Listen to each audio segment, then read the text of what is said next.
ପଛ କ୍ଲାସରେ ଆମେ ଡିସ୍କସନ କରିଥିଲେ କି ଅବଜରଭେସନ କଣ, କେମିତି ଆମେ ଅବଜର୍ଭ କରିବା, ଟାଇପ୍ସ ଅଫ ଅବଜରଭେସନ, ସାମ୍ପଲିଂ କଣ, କେମିତି ତାକୁ ଟେଷ୍ଟ କରିବା। ତ ଆଜି ଆମେ ପଢିବା ଏଲିମେଣ୍ଟାରୀ ଷ୍ଟାଟିଷ୍ଟିକ୍ସ। ଓକେ, ତ ଭାବିଦିଅ କି ୟା ପରଠୁ ଯୋଉ ଷ୍ଟାର୍ଟ ହବ ନା ଆମର ପ୍ରାକ୍ଟିକାଲ ଷ୍ଟାର୍ଟ ହବ। ଏବେ ଯାହା ବି ଆମେ ପଢିବା ସେଟା ପ୍ରାକ୍ଟିକାଲି ପଢିବା। ଓକେ, ଫର୍ଷ୍ଟ ହେଲା elementary statistics, the branch of mathematics in which we study about the collection, organization, analysis, interpretation and presentation of data or information is refers to as elementary statistics। ତ elementary statistics କଣ, ଯୋଉଠି ମୁଁ କଣ କରିବି, କିଛି ବଞ୍ଚ of data କି କିଛି ଡାଟାକୁ collect କରିବି, ତାକୁ କଣ କରିବି, କଲେକ୍ଟ କରିବି, ଅର୍ଗାନାଇଜ କରିବି, ଆନାଲିସିସ୍ କରିବି, ଇଣ୍ଟରପ୍ରିଟ କରିବି, ଆଉ ତାକୁ ପ୍ରେଜେଣ୍ଟ କରିବି, ଯୋଉଟା ମୁଁ ଫାଇନାଲ ରେଜଲ୍ଟ ପାଇବି ତାକୁ ପ୍ରେଜେଣ୍ଟ କରିବି ଇନଫର୍ମେସନକୁ, କି ମୁଁ ଯୋଉ ଏତେ ସବୁ ଜିନିଷ ନେଇକି ତାକୁ ରିସର୍ଚ୍ଚ କରୁଥିଲି ମୁଁ ଲାଷ୍ଟରେ ଏଣ୍ଡ ରେଜଲ୍ଟ କଣ ପାଇଲି। ଓକେ, ତ ସେଇଟା ହେଲା କଣ, ହେଲା ଏଇଟା ହେଲା ଏଲିମେଣ୍ଟାରୀ ଷ୍ଟାଟିଷ୍ଟିକ୍ସ।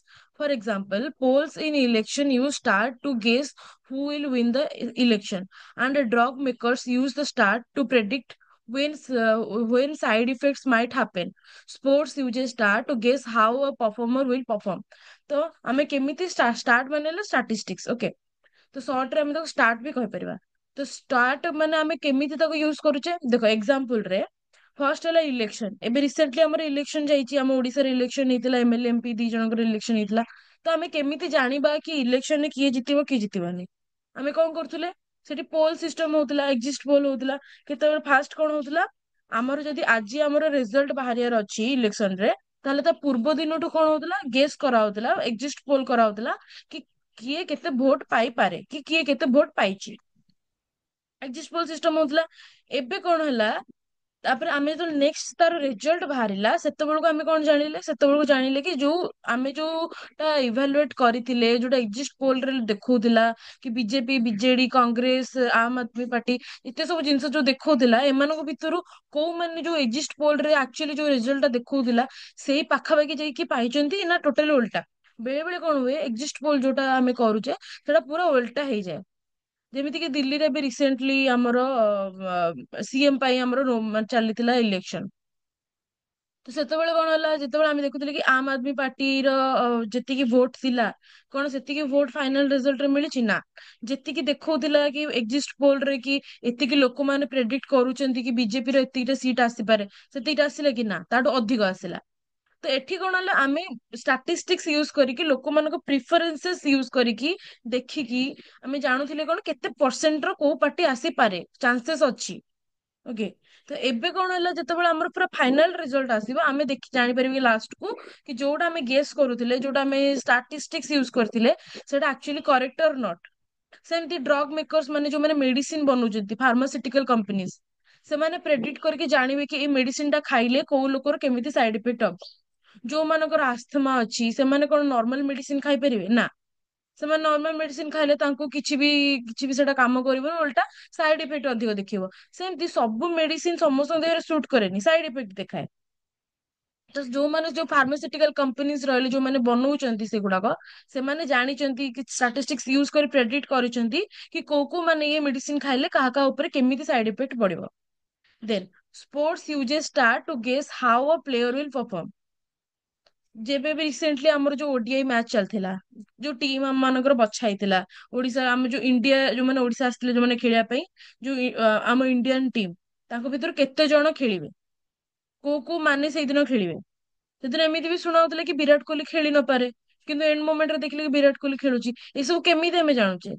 ୟୁଜିଂ ଷ୍ଟାର୍ଟ, ସେମାନେ ଷ୍ଟାଟିଷ୍ଟିକ୍ସ ୟୁଜ କରୁଛନ୍ତି, ଦେଖୁଛନ୍ତି କି କିଏ ଯୋଉମାନେ ସବୁ ଏବେ ନୂଆ ପ୍ଲେୟର୍ସ ମାନେ ଆମର ଆଡ ହଉଛନ୍ତି, ଖେଳୁଛନ୍ତି, ଯୋଉମାନେ ଫ୍ରେସର ପୁରା, ସେମାନେ ଏଇ ଯୋଉ ଖେଳୁଛନ୍ତି, ସେମାନଙ୍କର କେମିତି ଆମେ ଦେଖିକିନା ଇଣ୍ଡିଆନ ଟିମରେ ଆଡ ହଉଛନ୍ତି। ଅଣ୍ଡର 19 ଖେଳିଥିବେ କି କେତେଟା ଟେଷ୍ଟ ମ୍ୟାଚ ଖେଳିଥିବେ, ସେ ସବୁ ଖେଳିଲା ପରେ ହିଁ ଆମେ ଆଇପିଏଲ ଖେଳିଛନ୍ତି, ସେମାନଙ୍କର ପରଫରମାନ୍ସ ର ଗୋଟେ ଲିଷ୍ଟ ଅଛି, ଷ୍ଟାଟିଷ୍ଟିକ୍ସ ଲିଷ୍ଟ, କି କେତେଟା ମ୍ୟାଚ ସେମାନେ ଖେଳିଛନ୍ତି, ସେମାନଙ୍କ ଭିତରୁ କେତେ ସେମାନେ ସ୍କୋର କରିଛନ୍ତି, ଆଭରେଜ ସ୍କୋର କେତେ, ବୋଲର ମାନଙ୍କର ସେମିତି ସେମାନେ କେତେଟା ମ୍ୟାଚ ଖେଳିଛନ୍ତି, କେତେ ରନ୍ ଦେଇଛନ୍ତି, କେତେ ମାନେ ୱିକେଟ ନେଇଛନ୍ତି। ତ ଏସବୁ ଜିନିଷ କଣ, ବାଇ ୟୁଜିଂ ଷ୍ଟାଟିଷ୍ଟିକ୍ସ ସେମାନଙ୍କ ପରଫରମାନ୍ସ କୁ ଆମେ ଗୋଟେ ଟେବୁଲରେ ପୁଟ୍ କରିଦେଲେ, ଯୋଉଟା କି ତାଙ୍କର ବାୟୋଡାଟା ହେଇଗଲା। ଯୋଉଟାକୁ ଦେଖିକିନା ମାନେ ଆମର ଯେତେବେଳେ ବିସିସିଆଇ ଡିସାଇଡ କରିବ କି ଗୋଟେ ଟିମ ରେ କିଏ କିଏ ରହିବା ଦରକାର, ଆମ ଇଣ୍ଡିଆନ ଟିମକୁ କିଏ କିଏ ରିପ୍ରେଜେଣ୍ଟ କରିବା ଦରକାର, ତ ସେତେବେଳେ ତାଙ୍କର ପରଫରମାନ୍ସ ସ୍କୋର ଦେଖିକି ହିଁ ଆମେ ସେଇ ହିସାବରେ ତାଙ୍କୁ ଦେଖିବା। ତ ସେଥିପାଇଁ କଣ ହବ, ଷ୍ଟାଟିଷ୍ଟିକ୍ସ ୟୁଜ କରାଯାଏ। ଓକେ। ତ ଏ ମାନେ ଆମେ ଯୋଉ ଛୋଟ ଛୋଟ ଜିନିଷ ଆମେ ଡେଲି ଲାଇଫରେ କରୁଛେ, ସବୁବେଳେ ଆମେ ଷ୍ଟାଟିଷ୍ଟିକ୍ସ ହିଁ ୟୁଜ କରୁଛୁ। ତମେ ଗୋଟେ ଦୋକାନକୁ ଯାଉଛ ପରିବା କିଣିବା ପାଇଁ, ତ ପରିବା କିଣୁଛ ତମେ ମାନେ ମାନେ ମାଇଣ୍ଡରେ ସେଟ୍ କରିଦଉଛ କି ଯଦି ମୁଁ ଗୋଟେ ବଡ ରିଲାଏନ୍ସ ଟାଇପ ର ଗୋଟେ ବଡ ମଲ୍ କି ଗୋଟେ ମାର୍ଟ କୁ ଯିବି, ସେଠି କେତେ ଟଙ୍କାର ଜିନିଷ କିଣିବି। ଧର ମୁଁ ସେଠି ଧର ଧର ମୁଁ ଗୋଟେ ଚିନି କିଣିଲି, ଚିନି ଧର 40 ଟଙ୍କା ବି ହେଇଥିବ କିଲୋ, ସେଥିରେ ମୁଁ ଜିଏସଟି ଦେଇକି ଆସିବି ଆହୁରି। କିନ୍ତୁ ଯଦି ମୁଁ ସେଇ ଗୋଟାକ କାଲି ଆମ ରାସନ ଦୋକାନରେ ଯୋଉଟା ଆମ ଗାଁ ମାନଙ୍କରେ ଥାଏ ସେଠି କିଣିବି, ମତେ ତାକୁ ଜିଏସଟି ଦେବାକୁ ପଡିବନି। ତ 40 ଟଙ୍କା ହିଁ ସେ ନବ। ଓଲଟା ମତେ ଚିହ୍ନା ଦେଲେ ବୋଲି ଆଉ ଟଙ୍କା 2 ଟଙ୍କା କାଟିଦବ। କିନ୍ତୁ ଯଦି ମୁଁ ରିଲାଏନ୍ସ ଯିବି, 40 ଟଙ୍କା ଦେବି ପ୍ଲସ ଜିଏସଟି ପଇସା ଦେଇକି ଆସିବି, ତ ମତେ ମୋଠୁ ସେ ଏକ୍ସଟ୍ରା ନବ। ବୁଝିହେଲା? ତ ଏଠି କଣ ହେଲା କି ମୁଁ ଏଠି ମୁଁ ମାଇଣ୍ଡରେ ଷ୍ଟାଟିଷ୍ଟିକ୍ସ ୟୁଜ କରିଦେଲି କି ମୁଁ ପ୍ରାଇସ କମ୍ପାରିଜନ କରିଦେଲି କି ମତେ କୋଉ ଜାଗାକୁ ଯାଇକି କିଣିଲେ ମୋ ପାଇଁ ରେଟ୍ ଠିକ ଅଛି। ତ ମୋ କହିବା କଥା କି ଡେଲି ଲାଇଫରେ ଆମେ elementary statistics face to face use କରୁଛେ। Okay. Then for example, the collection of children of different ages in city and the collection of mark obtained by students in different subject, let us now see the type of elementary questions candidate can expect in various competitive exams. ଛାଡ। ତ ଏଠି କଣ ହେଲା, ମୁଁ ଲେଖିଲି କି ମାନେ ଯୋଉ ମାନେ ଡିଫରେଣ୍ଟ ଏଜ ର, ତ ମୁଁ କହିବି ଗୋଟେ କ୍ଲାସ ର ପିଲାମାନଙ୍କର କେତେ ମାନେ ସେମାନେ କେତେ ଜଣ ପିଲା ପଢୁଛନ୍ତି, କୋଉ କୋଉ ସିଟିରୁ ଆସୁଛନ୍ତି। ଏବେ ଯୋଉ ଆମର ରିସେଣ୍ଟଲି ନାଇଁ ବହୁତ ଦିନ ହେଇଗଲାଣି, ଆମ ଓଡିଶା ଗଭର୍ଣମେଣ୍ଟ ଯୋଉଟା ଓଏଭି ଓଡିଶା ଆଦର୍ଶ ବିଦ୍ୟାଳୟ ଯୋଉଟା ରିପ୍ରେଜେଣ୍ଟ କରୁଛି, ତ ସେଟା କଣ ସେଥିରେ ବହୁତ ପ୍ରକାରର ଲୋକମାନେ ବହୁତ ଏରିଆରୁ ଆସୁଛନ୍ତି, କୋଉ କୋଉ ଅଲଗା ଅଲଗା ବ୍ଲକ ରୁ ଆସୁଛନ୍ତି। ତାଙ୍କ ପାଇଁ ପ୍ରପର ଏକ୍ଜାମ ହଉଛି, ସେମାନେ ଏକ୍ଜାମ କଣ୍ଡକ୍ଟ ହଉଛି, ସେମାନେ ଏକ୍ଜାମ ଦଉଛନ୍ତି, ପାସିଂ ମାର୍କ ସେଇ ହିସାବରେ ରଖିଲେ ସେମାନେ ଆସିକି ଆଡମିସନ ନଉଛନ୍ତି। ତ ଏଠି କଣ ହେଲା, ଡିଫରେଣ୍ଟ ଡିଫରେଣ୍ଟ ଏରିଆର ବହୁତ ସାରା ପିଲାମାନେ ଆସୁଛନ୍ତି ଗୋଟେ ସ୍କୁଲ କୁ ପଢିବା ପାଇଁ। ତ ମୁଁ ଏଠି ଦେଖିଲି କି ଏଇ କ୍ଲାସରେ ଯଦି ଏତିକି ଜଣ ପିଲା ପଢୁଛନ୍ତି, ତାଙ୍କ ଭିତରୁ ସେମାନଙ୍କର ଏଜ କଣ କେମିତି ଜାଣିବି? ପଚାରିକି ସେ ଜାଣିଦେବି ଏଜ କଣ, ତାପରେ ତାକୁ ମୁଁ ଗୋଟେ ଲେବୁଲକୁ କେମିତି ସେଟ୍ କରିବି? ଷ୍ଟାଟିଷ୍ଟିକ୍ସ ୟୁଜ କରିବାକୁ ପଡିବ। ଦେନ୍ ଯଦି ମୁଁ ଗୋଟେ ସେଇ କ୍ଲାସ ର ପିଲାମାନଙ୍କର କେତିକି ମାର୍କ ରଖୁଛି ଡିଫରେଣ୍ଟ ଡିଫରେଣ୍ଟ ସବଜେକ୍ଟରେ, 5ଟା 6ଟା ସବଜେକ୍ଟ ଧର ଅଛି, ସେମାନେ ସେଇ ସବଜେକ୍ଟରେ କେତେ ଜଣ କେତେ ମାର୍କ ରଖୁଛନ୍ତି, ତାକୁ ବି ଯଦି ମୁଁ ତାକୁ ମାନେ ରିସର୍ଚ୍ଚ କରିକି ତାକୁ ଗୋଟେ ଟେବୁଲ ଫର୍ମ ରେ ପକେଇବାକୁ ଚାହୁଁଛି, ତାହେଲେ ମତେ ବି ତା ପାଇଁ ଷ୍ଟାଟିଷ୍ଟିକ୍ସ ହିଁ ୟୁଜ କରିବାକୁ ପଡିବ। Okay. Then the field of statistics. Statistics can be categorized into two main branches, such as descriptive statistics and inferential statistics. Okay. Descriptive statistics mane kona? It is concerned with the method of collecting, organizing, and presenting the data appropriately and creatively to describe or assess group characteristics. तो ये कौन करे, जो group रे जो थाए, group रे जति आम डाटा सब कलेक्ट करूचे, से डाटा को आम ये डिस्क्रिटिव स्टैटिस्टिक्स मेथड पकईकी कलेक्ट कर परिबा, ऑर्गेनाइज कर परिबा, प्रेजेंट डाटा को करि परिबा in appropriate and creative way, माने जोटा कि आम इनोवेट करबा, जोटा कि आगुर केबे हेई नथिबा आमे करबा, माने इन डिस्क्राइब माने डिस्क्रिप्टिव वे रे। Then inferential statistics माने कौन? It is concerned with the inferring or drawing conclusion about the population based on pre-selected elementary of the population। माने जोटा pre-selected माने already जितनी की जिनसे मु collect करिची, ताकू ही मु कौन करी कंक्लूजन तारा ड्रॉ करदेबी। माने मते डेस्क्रिप्टिव स्टैटिस्टिक्स रे निजे ही सब मेथड यूज करिकी डाटा कलेक्ट करिया पड़िबो, ऑर्गेनाइज करिया पड़िबो, प्रेजेंट करिया पड़िबो, तार एंड रिजल्ट पाया पड़िबो। किंतु इन्फर्सल स्टैटिस्टिक्स रे मते जो प्री सिलेक्टेड डाटा देइथिबो, धर पॉपुलेशन बेस्ड हो कि किछि एरिया बेस्ड हो, तो मु ता कौन करी डायरेक्ट मते जो डाटा प्री सिलेक्टेड डाटा देइथिबो मते ताको खाली कंक्लूजन रे ड्रॉ करियार अछि। गला। Then how to perform presentation of data in elementary statistics ହେଲା, କେମିତି ଆମେ डाटा को ड्रॉ करि परिबा। फर्स्ट ହେଲା, we can present the data in various form like table, graph, diagrams, etc. Presentation of data in the form of table, first कौन हो, गोटे table put करिया गले फर्स्ट कौन हबो, at first arrange the data in ascending और descending order. माने कौन, मते जदी बहुत सारा डाटा देइची, मु कोन करी फर्स्ट कोन करबी, आइदर मते बहुत सारा मेस हेकी डाटा देइची, माने 1 10 8 7 तापर देदेला 5 तापर देदेला 2, तो मते से डाटा गुडा सब एपट सेपट हेकी देइची। तो मु फर्स्ट कोन करबी, अरेंज करिया पड़िबो से डाटा को आइदर इन असेंडिंग और डिसेंडिंग ऑर्डर, माने बड़ रु छोट क्रम रे कि छोट रु बड़ क्रम रे मते फास्ट से डाटा को अरेंज करिया को पड़िबो। Then make a box with the suitable number of rows and columns. तापर फर्स्ट मु तापर कोन करबी, से जो डाटा को मु फाइंड आउट कली ताको गोटे बॉक्स बनेबी, से बॉक्स भितर से डाटा को पुट करबी। आ मते जतिटा दरकार, माने सुइटेबल नंबर रो कलम, Then fill the suitable heading in the first column and the first row. ମୁଁ ହେଡିଙ୍ଗ ଲେଖିଦେଲି, ଏପଟେ ଲେଖିଦେଲି କଣ, ଲେଖିଦେଲି ଧର age, student age, age of the student, ଏତିକି ଲେଖିଦେଲି।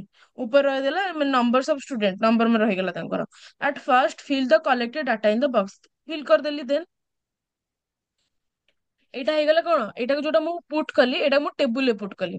ଗୋଟେ ବକ୍ସ ବନେଇଲି, ତା ଭିତରେ ସବୁ ଡାଟାକୁ ପୁଟ୍ କଲି, ତାକୁ ସବୁ ଅଣ୍ଡରଲାଇନ କରି ଗାର ଟାଣିଦେଲି, ତ ସେଇ ଯୋଉ ଜିନିଷଟା ହେଲା ସେଟା ହେଲା ବକ୍ସ। ସେମିତି ମୁଁ ତାକୁ ବାରଗ୍ରାଫ ରେ କେମିତି ପୁଟ୍ କରିବି, ବାରଗ୍ରାଫ ରେ କରିବାକୁ ହେଲେ first you have to draw axis, ଯେମିତି ଆମେ କରୁଥିଲେ ଏକ୍ସ ଆକ୍ସିସ୍ ଓ ୱାଇ ଆକ୍ସିସ୍, ହେଲା ଦିଟା axis, Y axis and x axis, ଦିଟା ଆକ୍ସିସ୍ ବନେଇବାକୁ ପଡିବ। Then present the variant or class interval on x axis. ଆଉ ଗୋଟେ କଥା ହେଲା ଏଗୁଡାକ ତମର ଏକ୍ସାମ ବେସ୍ଡ ନୁହେଁ, ଖାଲି ତମର ସିଲାବସ ରେ ଅଛି ବୋଲି ମତେ ଏଟାକୁ ପଢିବାକୁ ପଡୁଛି, କିନ୍ତୁ ଏଟା ଏକ୍ସାମ ବେସ୍ଡ କ୍ୱେଶ୍ଚିନ୍ କେବେ ବି ଏଥିରେ ଆସିବନି। କାରଣ ଏଇ ଯୋଉ ବାରଗ୍ରାଫ ଆରିକା ସବୁ ବନେଇବାକୁ ପଡିବ ନା, ଆ ଉପରେ ମାନେ ସିଲାବସ ରେ ସେମିତି କିଛି ଡିଟେଲଡ ଆନାଲିସିସ୍ ହେଇନି। ଓକେ, ତ ମୁଁ ଖାଲି ତମମାନଙ୍କୁ ଏଟା ବୁଝେଇ ଦଉଛି, ଖାଲି ଟିକେ ନଲେଜ ଥାଉ ତମ ନଲେଜ ରେ କି ଏଟା କେମିତି ଏଟା ହେଇପାରିବ। Then present the sequence on Y axis, Y axis ଯେତିକି ଫ୍ରିକ୍ୱେନ୍ସି ଅଛି ତାକୁ ରଖିବା। ଦେନ୍ ଏକ୍ସ ଆକ୍ସିସ୍ ରେ କଣ ରହିବ, କ୍ଲାସ ର ଇଣ୍ଟରଭାଲ, ମାନେ 0, 5, 10, ଇଣ୍ଟରଭାଲ ତାର ମଝିରେ ମଝିରେ ଡିଫରେନ୍ସ ହେଇକି ରହିବ। କିନ୍ତୁ ୱାଇ ଆକ୍ସିସ୍ ରେ ମୁଁ ଧର ରଖିଦେଲି 1, 2, 3, 4, 5, 6 ରଖିଦେଲି। Then place the bar rectangle adjacent to other to each other as well as separated from each other, such as the height of the bars present of the frequency of the respective observation।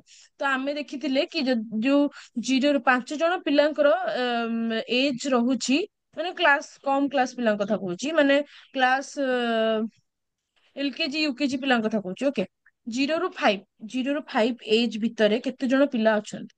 0 ରୁ 5 age ଭିତରେ ମୁଁ ଦେଖିଲି କି ସେଇ class ରେ ଅଛନ୍ତି ଧର 6 ଜଣ ଅଛନ୍ତି। ତ ଏଠି ଯୋଉ 0 ରୁ 5, ଏଇଠି ମୁଁ ଗୋଟେ ଲାଇନ ଟାଣିବି ଯୋଉଠି 6, 1, 2, 3, 4, 5, 6 ଥିବ ଏକ୍ସ ଆକ୍ସିସ ରେ, ସେଇ 6 ନମ୍ବରରେ ଡ୍ର ଗୋଟେ ହବ ରେକ୍ଟାଙ୍ଗଲ, ହେଇଗଲା, ଗ୍ରାଫ ହେଇଗଲା। ସେମିତି ସେକେଣ୍ଡ ନମ୍ବରରେ ଯେମିତି 5 ରୁ 10 ରେ କେତେ ଜଣ ଅଛନ୍ତି, ଧର ହେଇଗଲେ 8 ଜଣ ଅଛନ୍ତି, ତ ମୁଁ ସେ ଲାଇନ ଟାକୁ ନେଇକି 8 ପାଖରେ ରଖିକି ତାକୁ ଗୋଟେ ଗ୍ରାଫ ଟାଣିବି। ତ ମୁଁ ତାର ସବୁ ହାଇଟ ମେଜର ହେଇଗଲା କି ମୁଁ କୋଉ କ୍ଲାସ ର କେତେ, କୋଉ ଏଜ ରେ କେତେ ଜଣ ପିଲା ଅଛନ୍ତି, ସେଇ ମୋ ଗ୍ରାଫ ଟା ଦେଖିଲେ ସେଇଟା ହିଁ ରିପ୍ରେଜେଣ୍ଟ କରିବ।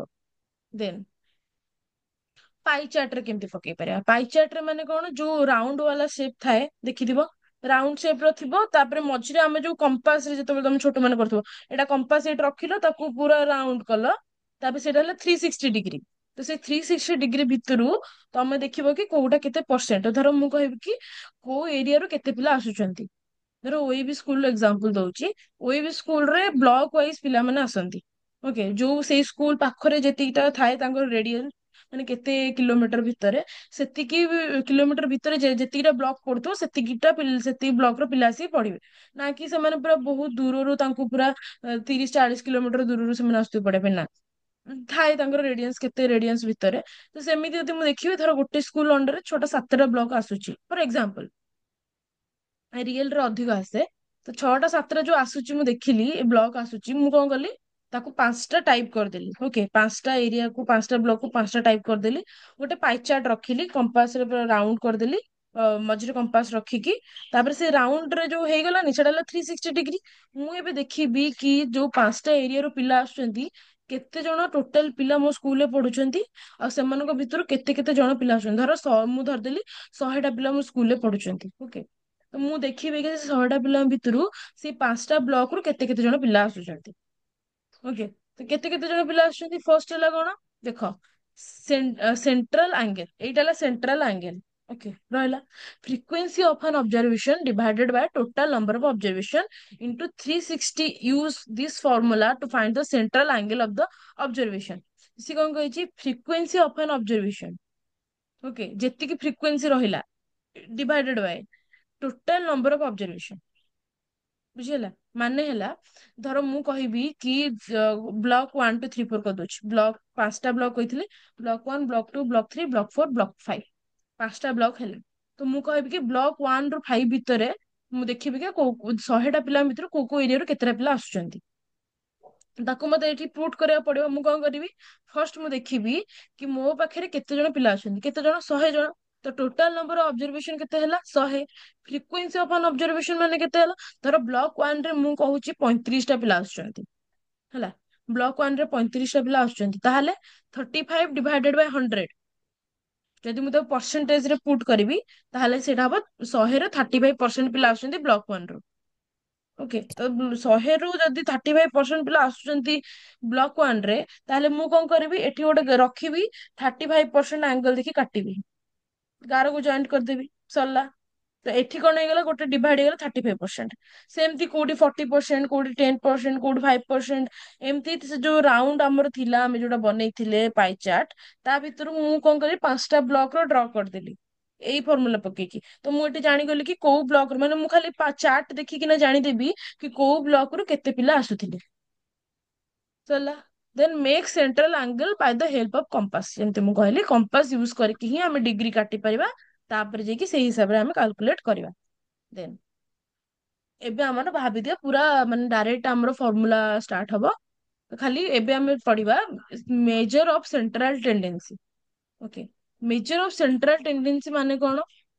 ଫାର୍ଷ୍ଟ ହେଲା ଆମେ ପଢିବା ମିନ୍, ମିଡିଆନ, ମୋଡ। ଓକେ,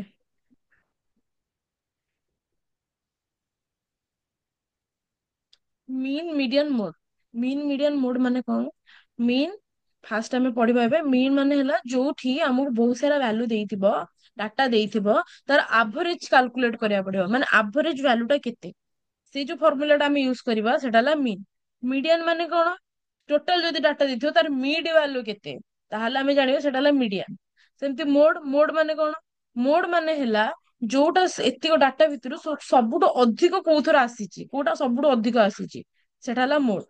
ଗୋଟେ ହେଲା ଆଭରେଜ, ମିଡ୍ ଭ୍ୟାଲୁ ଆଉ ମୋଷ୍ଟ ଫ୍ରିକ୍ୱେଣ୍ଟ ଯୋଉଟା ଥିବ। ଫାର୍ଷ୍ଟ ମିନ୍ ପଢିବା, ହ୍ୱାଟ ଇଜ ମିନ୍? mean ମାନେ ହେଲା the mean of a data is equal to the average of the data and it can be found by the help of formula। ଯେମିତି କହିଲି mean ଯୋଉ data ଟା ଆମେ calculate କରିବା, ତା ମାନେ ଆମେ କଣ କରିବା, ମାନେ mean equal to average of the data, ଯେତିକ ଡାଟା ଅଛି ତାର average ଟାକୁ ଆମେ କହିବା mean and it can be found by the help of formula। Formula ହିଁ ୟୁଜ କଲେ ଆମେ mean କାଲକୁଲେଟ କରିବା। ସେମିତି the median ମାନେ କଣ? the middle most observation of the data is called the median of the data। जोटा mid value रहुची, the mid value of the observation है कौन? median। we can find the median of a data by help of some steps and the number of observation in छाड़ एटा ମୁଁ ଯେତେବେଳେ ତମକୁ ବୁଝେଇବି ଆଗକୁ formula direct, ସେତିକି ବେଳକୁ ତମକୁ ଦେଖିଲେ ତମେ ବୁଝିପାରିବ। then mode, the mode is the value of the observation which occur most frequently। mode of the data is denoted by mo। ତ ଏଠି କଣ ହେଲା, ଯୋଉ ଯୋଉ ଫ୍ରିକ୍ୱେନ୍ସି ଟା ମାନେ ଯୋଉଟା କି ବାରମ୍ବାରତା, ଯୋଉଟା ଫ୍ରିକ୍ୱେନ୍ସି ମାନେ ହେଲା ବାରମ୍ବାରତା ଓଡିଆରେ କୁହାଯାଏ, ଯୋଉଟା କି ବାରମ୍ବାର ଯୋଉ ଜିନିଷଟା ଆସୁଛି, ମାନେ ଅଧିକ ଥର ସେଟା ଆମ ପାଖରେ ଅଛି ମୋଷ୍ଟ ଅଫ ଦ ଟାଇମ, ତାକୁ ଆମେ କହିବା ମୋଡ। ଓକେ, ଏଇଟା ସବୁ ଛୋଟ ଛୋଟ ଜିନିଷ ଯେମିତି ଜାଣିଦିଅ କି ତାକୁ ଆମେ କଣ କଣ କହିପାରିବା। How to solve question based on elementary statistics, know all the tips and tricks।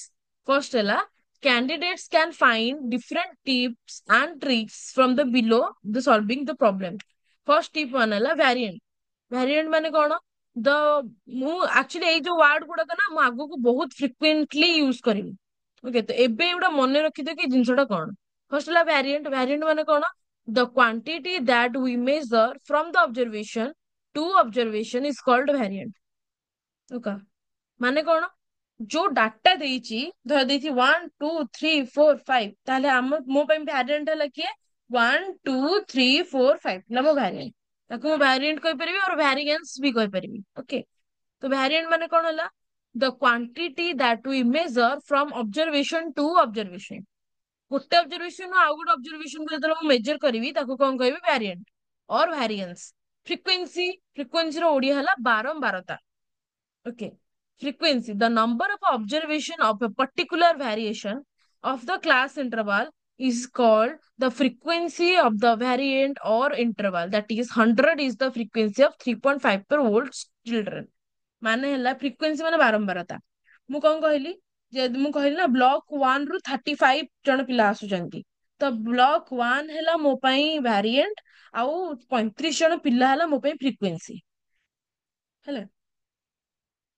ସେମିତି ଏକ୍ସାମ୍ପଲ ଦେଇଛି କି 3.5 year old ଚିଲଡ୍ରେନ୍, ମାନେ 3.5 year ଯେତିକି ଜଣ ପିଲା ରହିଲେ ସେଇ ଏଜ ର, ସେମାନଙ୍କର ସଂଖ୍ୟା ହେଲା, ଗୋଟେ କ୍ଲାସରେ ଧର ଅଛି 100 ଜଣ, ତ ସେଇ 100ଟା ହେଲା ଫ୍ରିକ୍ୱେନ୍ସି, 3.5 ହେଲା ଭ୍ୟାରିଆଣ୍ଟ। ହେଲା, ମାନେ ମୁଁ ଗୋଟେ ପର୍ଟିକୁଲାର, ଯୋଉଟା ଗୋଟେ ଫିକ୍ସଡ ଜିନିଷ ପାଇଁ ଯୋଉ ଥିବ, କେତେ ଥର ହେଇଛି, କେତେଟା ନମ୍ବର ଅଛି, ସେଇଟା ହେଲା କଣ, ତାର ଫ୍ରିକ୍ୱେନ୍ସି। ସେମିତି ହେଲା କ୍ୟୁମୁଲେଟିଭ frequency, it is the sum of frequencies of a class and all the classes below it. ମାନେ କଣ, ଯେମିତି ମୁଁ କହିଲି ଏଠି ହେଲା 100, ତାପରେ ମୁଁ ଦେଖିଲି ସେକେଣ୍ଡରେ ଯୋଉ 2.5 ଇୟର ଧର ଷ୍ଟୁଡେଣ୍ଟ ଅଛନ୍ତି 10 ଜଣ, ତାହେଲେ ମୋ ପାଇଁ କ୍ୟୁମୁଲେଟିଭ ଫ୍ରିକ୍ୱେନ୍ସି କେତେ ହବ, 100 + 10, 110 ହବ cumulative frequency. For example, in second table 550 is the cumulative frequency of class 5 and 7। ଏଇଟା ଦେଖିଲେ ହିଁ ବୁଝିପାରିବ, ନହେଲେ ବୁଝିପାରିବନି, ଛାଡିଦିଅ। ଦେନ୍ ହେଲା କ୍ଲାସ ଇଣ୍ଟରଭାଲ। କ୍ଲାସ ଇଣ୍ଟରଭାଲ ମାନେ କଣ, ଦ ନ୍ୟୁମରିକାଲ ୱେଟ ଅଫ ଏନି କ୍ଲାसेस ଇଜ ଅ particular observation is called class interval. Class interval ମାନେ ହେଲା, ଯୋଉ ମୁଁ କହିଲି କି 0 ରୁ 5 ଇୟର ଭିତରେ କେତେ ଜଣ ପିଲା ପଢୁଛନ୍ତି, ତ 0 to 5, 0-5, ତ ସେଇଟା ହେଲା ମୋ ପାଇଁ କଣ, କ୍ଲାସ ଇଣ୍ଟରଭାଲ। ଓକେ, ମାନେ ମୁଁ କଣ କହିଲି, 0 to 5 ମାନେ ତାକୁ ମୁଁ କହିବି କ୍ଲାସ ଇଣ୍ଟରଭାଲ। ସେମିତି ମୁଁ କହିବି 5 to 10, ସେଟା ହେଲା କ୍ଲାସ ଇଣ୍ଟରଭାଲ। ସେମିତି 10 to 15 କ୍ଲାସ ଇଣ୍ଟରଭାଲ। ଯଦି ମୁଁ ଏଠି କଣ କରୁଛି, ଗୋଟେ ରୁ ଏଇ 0 ରୁ 10, ତାମାନେ ସେଟା ହେଲା କ୍ଲାସ ଇଣ୍ଟରଭାଲ। ଯଦି ମୁଁ ଖାଲି 10 ୟୁଜ କରୁଛି, ସେଟା ହେଲା ଭ୍ୟାରିଏଣ୍ଟ। ହେଲା, ଏଇଟା ଟିକେ ମନେ ରଖିଦବ, ଏଇଟା କିଛି ବି ବହୁତ କଷ୍ଟ ଜିନିଷ ନୁହେଁ। ମୁଁ ଆଜି ଯାଏ ଯେତିକି ପଢେଇବି ତମମାନଙ୍କୁ, ତାର ପିପିଟି ଟା ସେୟାର କରିଦେବି ଗ୍ରୁପ ରେ, ତମେ କାଇଣ୍ଡଲି ସେଟା ଦେଖିବ। ଏବେ ଯାଏ କିଛି ବି ମୁଁ ଆଜି ମୁଁ ଟୋଟାଲି ତମ ମାନଙ୍କୁ ଫର୍ମୁଲା ପଢେଇବିନି, ମୁଁ ଖାଲି ତମମାନଙ୍କୁ ବେସିକ ଜିନିଷ ଟିକେ ଟିକେ କହିଦଉଛି। ସେଇ ହିସାବରେ ସେଇ ହିସାବରେ ତମେ ମାନେ ଖାଲି ଏଇଟା ଟିକେ ମନେ ରଖିଦିଅ, ଏଇ ଯୋଉ ଛୋଟ ଛୋଟ ଯୋଉ ଟର୍ମସ ଗୁଡାକ କଣ, ତା ମାନେ କଣ। ମୁଁ ଯେତେବେଳେ ଆଗକୁ ଏଗୁଡାକ ସବୁ ଫ୍ରିକ୍ୱେଣ୍ଟଲି ୟୁଜ କରିବି ନା ତମକୁ ଏକ୍ସାମ୍ପଲ ବୁଝେଇଲା ବେଳେ, ତମେ ସେତେବେଳେ ନହେଲେ କନଫ୍ୟୁଜ ହେଇଯିବ କି ମ୍ୟାମ କ୍ଲାସ ଇଣ୍ଟରଭାଲ କହୁଛନ୍ତି ମାନେ କଣ, ଲୋୟର ଲିମିଟ କହୁଛନ୍ତି ମାନେ କଣ, କ୍ଲାସ ସାଇଜ କହୁଛନ୍ତି ମାନେ କଣ। ତ ବୁଝିପାରିଲେ, ଏ ସବୁ ମାନେ ବହୁତ ସିମ୍ପଲ ସିମ୍ପଲ ଟର୍ମସ ଗୁଡାକ, ଯଦି ଥରେକରେ ମନେ ରଖିଦବ ତାହେଲେ ବହୁତ ବଢିଆ। ଓକେ, ତ କ୍ଲାସ ଇଣ୍ଟରଭାଲ ମାନେ ମୁଁ ଯେମିତି ଆଉଥରେ କହିଦଉଛି, ନ୍ୟୁମରିକାଲ ୱିଥ ମାନେ ତା ଭିତରେ ଯେତିକ ଲେନ୍ଥ ଯୋଉ ଥାଏ ନା, ଲେନ୍ଥ ଆଉ ୱିଥ, ୱିଥ ମାନେ ତାର ଯୋଉ ତା ଭିତରେ ଯୋଉ ଡିଫରେନ୍ସ ଟା ରହିଲା, ସେଇଟାକୁ ଆମେ କହିବା କ୍ଲାସ ର ସାଇଜ। ଆଗକୁ ଛାଡ ଦେଖିଦେ। କ୍ଲାସ ଇଣ୍ଟରଭାଲ ମାନେ 0 to 5 ହେଲେ class interval, 5 to 10, 10 to 15, 15 to 20। ତ ସେ ଯୋଉ ୱାର୍ଡ ମାନେ ଏଇଠୁ ଏଇ ଯେ ହାଇପେନ ଦେଇକି ଯଦି ମୁଁ ଲେଖିଦେବି, ତାକୁ କହିବି କ୍ଲାସ ଇଣ୍ଟରଭାଲ। ଯଦି ସେଠି ଗୋଟେ ସିଙ୍ଗଲ ନମ୍ବର ଥିବ, 1 ଥିବ, 2 ଥିବ, 3 ଥିବ, 4 ଥିବ, ତାହେଲେ ମୁଁ ତାକୁ କଣ କହିବି, ତାକୁ କହିବି ମୁଁ ଏବେ ଯୋଉଟା ପଢେଇଲି, variant or variance. Lower limit ମାନେ କଣ, ମୁଁ କହିବି ଜିରୋ। ଏଠି ଦେଖ, the left end value of a particular class is called lower limit of that class. For example, in class interval 3.5, ହେଲା, ଯଦି କ୍ଲାସ ଇଣ୍ଟରଭାଲ ଗୋଟେ ଏକ୍ସାମ୍ପଲ ଦେଖ, କ୍ଲାସ ଇଣ୍ଟରଭାଲ ହେଲା 3.5, ସରି 3:5, ମାନେ ହେଲା 3 ରୁ 5 ଭିତରେ। 3 ରୁ 5 ଭିତରେ ହେଲା ମୋ ପାଇଁ ହେଲା କ୍ଲାସ ଇଣ୍ଟରଭାଲ। ତାହେଲେ ଆର ଲୋୟର ଲିମିଟ କେତେ, ମାନେ ଆଠୁ ସବୁଠୁ ସାନ କୋଉଟା, 3। 3, 4, 5, 3 ଭିତରେ କଣ ରହିଲା, 3, 4, 5, ତ ତାଙ୍କ ଭିତରେ ସବୁଠୁ ସାନ କଣ, 3। ତ ମୋ ପାଇଁ ସେଟା ହେଲା ଲୋୟର ଲିମିଟ। ଅପର ଲିମିଟ ମାନେ ଲୋ ଲିମିଟ ର ଅପୋଜିଟ ଯୋଉଟା, the right end value of the particular class is called the upper limit that class. That is, for example, ଯଦି କ୍ଲାସ ଇଣ୍ଟରଭାଲ ହଉଛି 3 to 5, ତାହେଲେ ଅପର ଲିମିଟ ମୋ ପାଇଁ କଣ ହବ, ଯୋଉଟା ଅଧିକ ତାଠୁ, ସେଟା ହେଲା 5। ଓକେ, ସେମିତି କ୍ଲାସ ର ସାଇଜ କଣ, ଯୋଉଟା ଡିଫରେନ୍ସ ଥିବ, କ୍ଲାସ ଇଣ୍ଟରଭାଲ ର ଯୋଉଟା ଡିଫରେନ୍ସ, ସେଟାକୁ ମୁଁ କହିବି କ୍ଲାସ ସାଇଜ। ମାନେ 3 to 5 ଯଦି ଏଠି ହଉଥିଲା କ୍ଲାସ ଇଣ୍ଟରଭାଲ, ତାହେଲେ ତାର କ୍ଲାସ ସାଇଜ କଣ ହବ, 5 - 3, ମାନେ ଅପର ଲିମିଟ ମାଇନସ ଲୋୟର ଲିମିଟ, ଯେତିକି ତା ଭିତରେ ଡିଫରେନ୍ସ ହଉଛି। 5 - 3 କେତେ, 2। ତ ସେ 2 ହେଲା ମୋର କ୍ଲାସ ସାଇଜ। ହେଲା, ଦେନ୍ ହେଲା class mark. The mid value average value of the class interval is called class mark। ମାନେ ଏଠି ଯେତେବେଳେ କ୍ଲାସ ଇଣ୍ଟରଭାଲ ଥିଲା 3 to 5, ମାନେ କେତେ, 3 + 5 ଡିଭାଇଡେଡ ବାଇ 2, ମାନେ 3, 5 ହେଲା 8, 8 ଡିଭାଇଡେଡ ବାଇ 2 ହେଲା 4, ତ 4 ହେଲା ମୋର ମିଡିଲ ଭ୍ୟାଲୁ।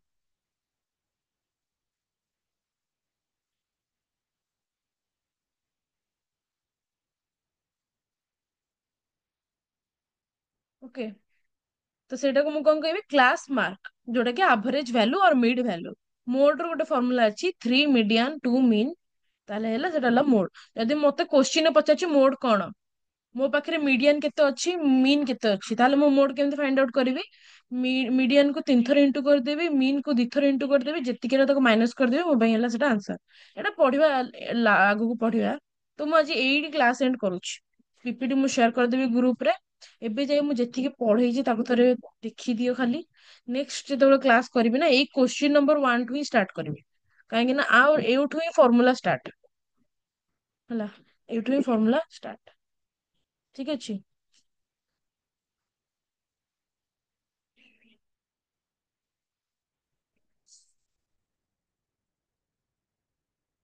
ସମସ୍ତେ ଯୋଉମାନେ ବି ଦେଇନ ଆଟେଣ୍ଡାନ୍ସ, ଚାଟ ବକ୍ସ ରେ ଦେଇଦିଅ।